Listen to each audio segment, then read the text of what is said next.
Let me show you how we can insert a nice phone symbol in front of the mobile phone number. So make sure you select space in front of the number, then head to Insert and search for icons. This will open this panel on the right when you can manually search for icons, but we can also use this search bar here. And then we can select the one we like. Click Insert, and here's the icon. We can scale it up and down easily to match the size of the text. If you feel more space here is needed, you can just place a space bar, and that's the fastest solution.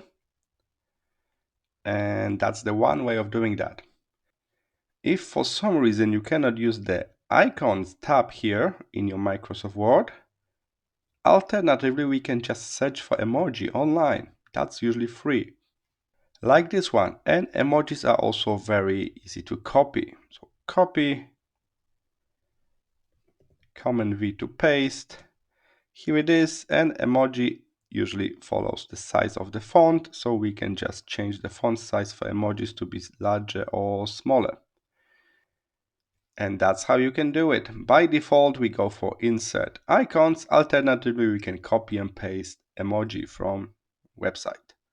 Alright, I hope this was helpful. See you in the next one.